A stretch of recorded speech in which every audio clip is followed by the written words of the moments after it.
Hello friends, நம்ம favourite சீரியலில் அடுத்து என்ன சுவாரஸ்யமாக நடக்குதுன்னு பார்க்குறீங்க.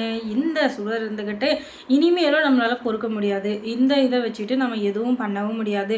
எதுக்காக நாம் மல்லு கட்டி நிற்கணும்? இந்த மல்லி ஜெயிலுக்கு போகணும், இல்லை உயிரே போயிடணும். ஆனால் இந்த வாழ்க்கையை நான் தான் அனுபவிக்கணும் அப்படின்னு சொல்லிட்டு இவன் என்ன பண்ணுறா அப்படின்னு சொல்லிட்டு பார்த்தீங்கன்னா, கோவிலுக்கு எல்லாரையும் வர வச்சுட்டா. சாமியார் மாதிரி ஒரு ஆட்டத்தை போட்டு அதுக்கப்புறம் எல்லாரும் கோவிலுக்கு வர ரெடி ஆகிட்டு இருக்காங்க.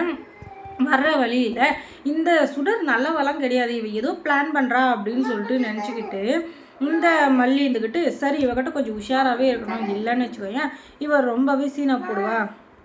என்னதான் இருந்தாலும் இந்த சுடர்கிட்ட கொஞ்சம் உஷாராக இருக்கிறது நல்லது அப்படின்னு சொல்லிட்டு மல்லி கொஞ்சம் உஷாராக தான் இருக்கிறாங்க. ஆனாலும் எல்லாமே எக்கு தப்பாக மாறின மாதிரி ஆகிடுது. அது எப்படின்னா, இந்த மல்லியை மட்டும் விட்டுட்டு அந்த வண்டியை ஓரம் கட்டுறாங்க. அதுக்கப்புறம் மல்லியை மட்டும் விட்டு வண்டியில் இருக்கிற மொத்த பேரும் இறங்க சொல்கிறாங்க. அவங்க ஒரு ட்ராவல் வேன் தான் பேசிட்டு போயிருக்காங்க. அவங்க சொந்த பந்தம் அந்த மாதிரி கொஞ்சம் எல்லாரையும் கூட்டுக்கிட்டு அதுக்கப்புறமா மல்லி மட்டும் உள்ளாவே உட்காந்துட்ருக்கா. என்ன நடக்குன்னே தெரியாமல் ஐயோ என்னாச்சு என்னாச்சு அப்படின்னு சொல்ல, மல்லி மேடம் நீங்கள் எதுக்கும் கவலையப்படாதீங்க, நீங்கள் சொன்ன மாதிரியே மொத்த பெரிய போட்டு தள்ளிடுறேன். அதுக்கப்புறமா நீங்கள் ஜம்முன்னு ஜாலியாக இருக்கலாம், நீங்கள் சொன்ன மாதிரியே நான் எல்லாத்தையும் பண்ணிடுறேன் அப்படின்னு சொல்லிட்டு எல்லாரையும் அடிக்கிறாங்க. நிஷா, கதிரேசன், விஜய்லேருந்து ராஜேஸ்வரியை கூட அடித்து துவம்சம் பண்ணுறாங்க. அதுக்கப்புறமா சுடரை கூட விட்டு வைக்கலாம் பார்த்துக்கோங்களேன். ஏன்னா இது சுடர் போட்ட பிளானாக இருந்தாலும் அது ரியாலிட்டியாக இருக்கணும்ல, அதனால தான் அது கொஞ்சம் ரியலாக இருக்கணும் அப்படின்றதுக்காக அப்படியெல்லாம் பண்ணிகிட்ருக்கா. அது என்னையும் அடிக்கணும், ஆனால் பெருசாக அடி இருக்கக்கூடாது, அதுக்காக அடிக்காமல் இருக்கக்கூடாது.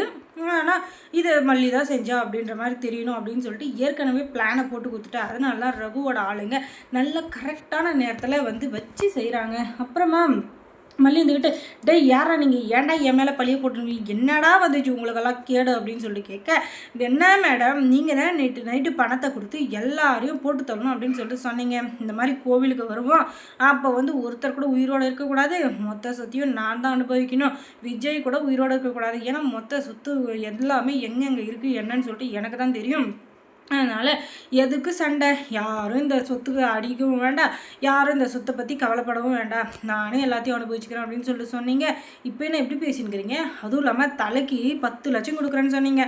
இப்படியெல்லாம் பண்ணிட்டு இருந்தீங்களா, சத்தியமாக நல்லாவே இல்லை பார்த்துக்கோங்க அப்படின்னு சொல்லி, டேய் இவங்க சொல்கிறதெல்லாம் என்னடா எனக்கு புரியவே மாட்டேங்குது, ஏன்டா இப்படிலாம் என்னை சாவடிக்கிறீங்க, நான் எப்படா உங்ககிட்ட ஃபோன் பண்ணேன் அப்படின்னு சொன்னதும், என்ன மேடம் இப்படியெல்லாம் நடிக்கிறீங்க அப்படின்னு சொல்லிட்டு எல்லாரும் அடிக்கிறாங்க. கடைசியாக விஜயை தலை மேலே ஒன்று போட்டுன்னு போடுறப்ப இந்த சுடர் இருந்துக்கிட்டு கையை வச்சு தடுத்துடுறா. அதனால் சுடரோட கையில் விழுந்துருது. இப்போ தான் விஜய்க்கு எல்லாம் புரிய வருது, மல்லி கூட நம்மளை தடுக்கலை, இந்த சுடர் தான் தடுக்கிறா. அப்படின்னா சுடருக்கு இருக்கிற ஆசை பாசம் கூட இந்த மல்லிக்கு என் மேலே இல்லை அப்படின்னு சொல்லிட்டு மல்லி மேலே செம்ம கோமாகறாரு நம்மளுடைய விஜய். ஏன்னா இப்போ எல்லாமே தெரிஞ்சிச்சு அப்படின்னு சொல்லிட்டு. ஆமாம் மண்ணாங்கடி தெரிஞ்சு போயாயோ, எல்லா பிளானிங் போட்டிருக்கிறதே இந்த சுடர் தான், அது தெரியாமல் இப்போ தான் அப்படியே மல்லி தான் செஞ்சிருப்பா அப்படின்னு சொல்லிட்டு சீனா வேற போட்டுங்கிற. பாரு என்ன பண்ணுறது, நீங்கள் பண்ணுறது எல்லாம் பார்க்கணும், எங்களுக்கு தலையெழுத்துல வேறு என்ன பண்ணுறது, பார்த்து தான் ஆகணும் அப்படின்னு சொல்லிட்டு சகிச்சுட்டு பார்த்துட்டு இருந்தாலும் இவங்க பண்ணுறதை தாங்க முடியல. அதுக்கப்புறம் அந்த ரவுடிங்களை எல்லாத்தையும் அடித்து துரத்தி விட்டுட்டு விஜய் ஏன் மல்லி இப்படியெல்லாம் பண்ணேன், நான் உன்னை இவ்வளோ நம்பினேன், ரேணுகாவே இல்லை, இவ பேர் சுடருன்னு சொல்லிட்டு என்னென்ன பண்ணேன், அதுக்காக இவ வாயிலேருந்து உண்மை வர வைக்கணும், என்னென்ன சீனா போட்டேன், அவ்வளோவே நான் உனக்காக பண்ணேன், உனக்கு சப்போர்ட்டாக இருந்தேன், ஆனால் நீ இப்போ எல்லாத்துலேயும் என்னை அசிங்கப்படுத்திட்ட, அதுவும் இல்லாமல் என்னவே கொலை பண்ணுறதுக்கு நீ ஆள் ஆற வச்சுருக்கன்னா உனக்கு எவ்வளோ தைரியம் இருக்கணும், அதுவும் இல்லாமல் நீ இப்படி பண்ணுவேன்னு சொல்லிட்டு நான் நினச்சி கூட பார்க்கல, நீ இப்படி பண்ணதுனால எனக்கு என்ன வருத்தம் அப்படின்னு சொல்லிட்டு பார்த்தீங்கன்னா, இத்தனை நாளாக உன் மேலே நான் ஒரு பாசம் அப்படின்றத வச்சுருந்தேன் பார்த்தியா, அது பொய்யான பாசமாக நீயே பண்ணிட்ட, என் மேலே காட்டின அன்பு பாசம் அக்கறை எல்லாமே ஒரு வேஷம் அப்படின்றத நீ இன்றைக்கி நிரூபிச்சிட்ட அப்படின்னு சொல்ல. ஐயோ நான் சொல்கிறத புரிஞ்சுக்கோங்க, இதுவும் இந்த சுடரோட பிளான் தான், ஏன் என்னை நம்ப மாட்டேங்கிறீங்க அப்படின்னு சொல்ல.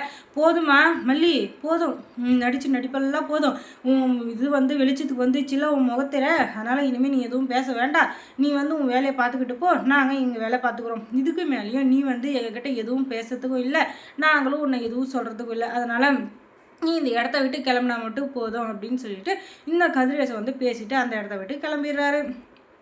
அதுக்கப்புறம் என்ன, இதுக்கு மேலே நம்ம ஆட்டம் முடிஞ்சிட்டா சாமி, இந்த மல்லி இல்லாமல் இருந்தாலே நம்ம சந்தோஷமாக இருக்கலாம் அப்படின்னு சொல்லிட்டு இந்த ரேணுகா சுடர் இருந்துக்கிட்டு சரி நம்ம வீட்டுக்கு போய் நம்ம வாழ்க்கையை ஆரம்பிப்போம் அப்படின்றாங்க. ஏதோ ஒரு பிளான் போட்டோம், ஆனால் அது நமக்கு சாதகமாகவே முடிஞ்சிச்சு, பரவாயில்ல இந்த மல்லி இல்லாமல் இருந்தாலே போதும் அப்படின்னு சொல்லிட்டு ஆறுதல் பற்றிக்கிறான். அதுக்கப்புறம் மல்லி சீரியலில் என்ன சுவாரஸ்யமாக நடந்திருக்கும் நீங்கள் தெரிஞ்சுக்கணுன்னா நம்ம சேனலை சப்ஸ்கிரைப் பண்ணுங்கள். தேங்க்ஸ் ஃபார் வாட்சிங்.